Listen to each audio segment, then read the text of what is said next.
సరిగా 10,000 రూపాయలు ఇచ్చేస్తే సమస్య పరిష్కారం అయిపోతుంది అనుకో. అది కాక ఈరోజు ఒకటే ప్రశ్న, హైదరాబాద్ లో 141 ట్రాఫిక్ అంటే నీటి స్టాగ్నేషన్ ఏరియాస్ ఉన్నాయి, వాటిని రెక్టిఫై చేస్తా ఉన్నాం.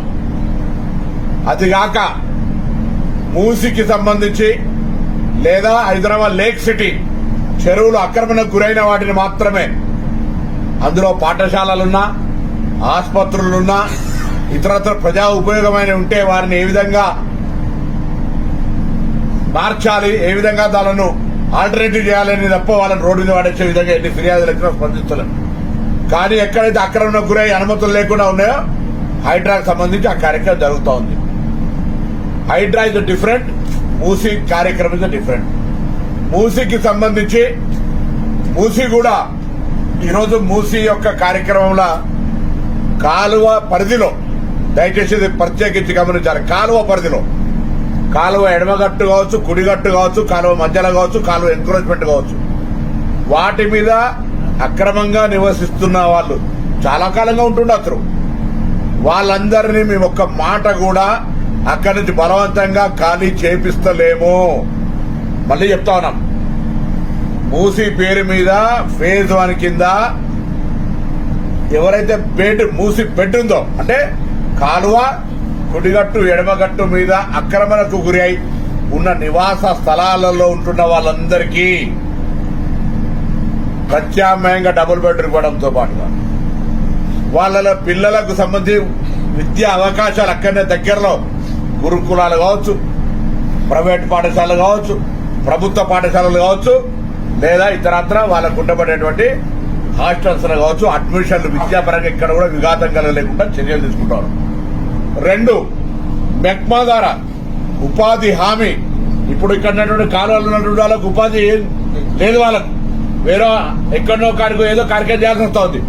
కానీ ఇక్కడనే కుటీర పరిశ్రమలతో సహా సెల్ఫ్ ఎంప్లాయ్మెంట్ కింద లోన్ ఇచ్చి, ట్రైనింగ్ ఇచ్చి, హైదరాబాద్ ప్రజల అవసరానికి ఉపయోగపడేటువంటి అనేక రకాల వస్తువులను తయారు చేసే విధంగా శిక్షణ ఇచ్చి, స్కిల్ డెవలప్మెంట్ ద్వారా వాళ్ళందరికీ సెల్ఫ్ ఎంప్లాయ్మెంట్ కలిగేసే విధంగా చర్యలు తీసుకుంటూ, వాళ్ళందరికీ కన్వీన్స్ చేసి అవసరాలను తీర్చి ఆ ఇండ్లు ఖాళీ చేసే విధంగా ప్రభుత్వం వాళ్ళ దగ్గరికి పోయి ఇవి ఇండ్లు అట్లా వస్తాయని మార్కింగ్ చేస్తున్నాం.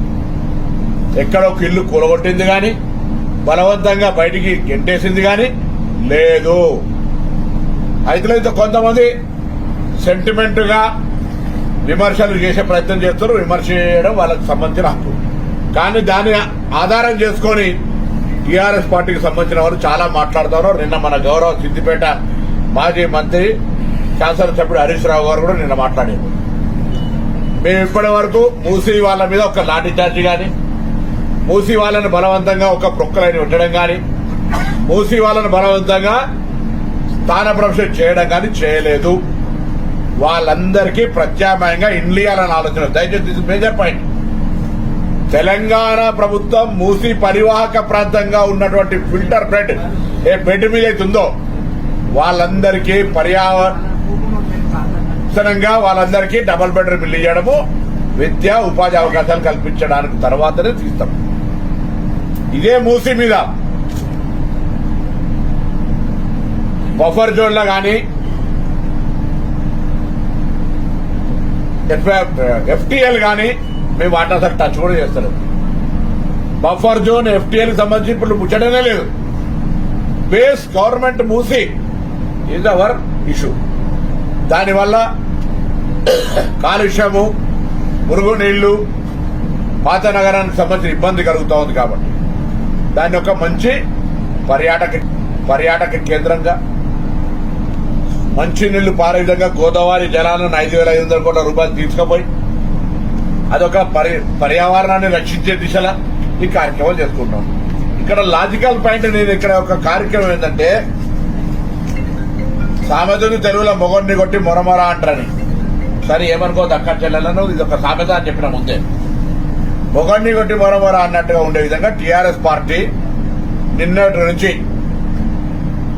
ఇలా మళ్ళీ ఇంకొక ట్విస్ట్, అసలు మేము 30 మెడికల్ కాలేజీలు పెడితే బదులు 30 వాట్సాప్ యూనివర్సిటీలు పెడితే బాగుంటుందన్న కేటీఆర్ ఓడిపోయిన తర్వాత వాటిని అమలు చేస్తూ సోషల్ మీడియా ద్వారా కొన్ని కార్యక్రమాలు చేస్తా ఉన్నాం. మేము ఇంతకుముందు చెప్పినట్టే ఇక్కడ ఎవరిని కొట్టలే, ఎవరిని ఖాళీ చేయించలే, ఎవరికి ఇక్కడ రిహాబిలిటేషన్ కు సంబంధించినటువంటి కన్వీన్స్ చేసే విధానం నడుస్తుంది మా అధికారులు. నిన్న హరీష్ రావు గారు మాట్లాడిన ఎవరొకరు ఏదో జరిగితే మొత్తం హైడ్రోజన్ బాంబ్ అని ఒకరు, హైడ్రాను ఇట్లా రకరకాల మాట్లాడు. ఇది Hydraa not related. Hydraa is different, ఇది internal city, Musi is different. First public ఆ హైదరాబాద్ పొక్లైన్ పడుతుంది, మా దగ్గర పొక్లైన్ వస్తాయని భయపడే అవసరం లేదు. మిమ్మల్ని ప్రశాంతంగా సమన్వయపరిచి మిమ్మల్ని ఒప్పించి మెప్పించి మీకు ప్రత్యామ్నాయం ఏర్పాట్లు చేసిన ఖాళీ చేస్తారు. ప్రొవోక్ చేస్తున్నటువంటి రెచ్చగొడుతున్నటువంటి ప్రతిపక్ష నాయకులు సూటిగా ఇక్కడ సిద్దిపేట కేంద్రం నుంచి ప్రశ్న అడుగుతున్న టీఆర్ఎస్ ప్రభుత్వాన్ని మీరు చూడండి అయితే జరుగుతుందో దయచేసి ఆలోచించండి. దీర్ఘకాలిక ప్రయోజనం కలిగేటువంటి ప్రజలకు ఇబ్బందిగా మారుతుంది. హైదరాబాద్ బ్రాండ్ ఇమేజ్, హైదరాబాద్ అభివృద్ధికి సంబంధించినటువంటి ఇబ్బంది కలిగే అవకాశం ఉంటుంది. నీళ్లలో మునగడము, తేలడము, దీన స్థితి లోపల ఎప్పుడు కొట్టుకపోతామో ఎప్పుడు ఉంటామో తెలియని స్థితులలో ఉండేటువంటి పరిస్థితి ఉంటుంది. కాబట్టి దాని నుండి బయటపడడానికి మీ అందరితో ప్రభుత్వం ఎక్కడ గ్రీవెన్స్ ఉన్నా మీ జిల్లా కలెక్టర్లకు, ఆర్డీఓలకు, ఎంఆర్ఓలకు, మున్సిపల్ శాఖ అధికారులకు చెప్పండి. మీ సమస్యలన్నీ ఏమి ఇబ్బంది లేకుండా, బలవంతం ఒత్తిడి లేకుండా అన్ని రకాల సమస్యలు పరిష్కరించి సంతృప్తి చెందిన తర్వాతనే షిఫ్ట్ గా మనం కోరుతూ ఆ యొక్క మూసీకి సంబంధించిన నిర్వాసితుల జీవితాలతోటి ఆడుకోవద్దని టీఆర్ఎస్ పార్టీ నాయకత్వం విజ్ఞప్తి చేస్తున్నా. మీలాగా లాఠీ చార్జీలు, పోలీస్ కాల్పులు, బలవంతం, అర్ధరాత్రుల అరెస్టులు దౌర్జన్యకరంగా మేము చేస్తలేమనే మాటను కూడా ఈ సందర్భంగా తెలియజేస్తాం.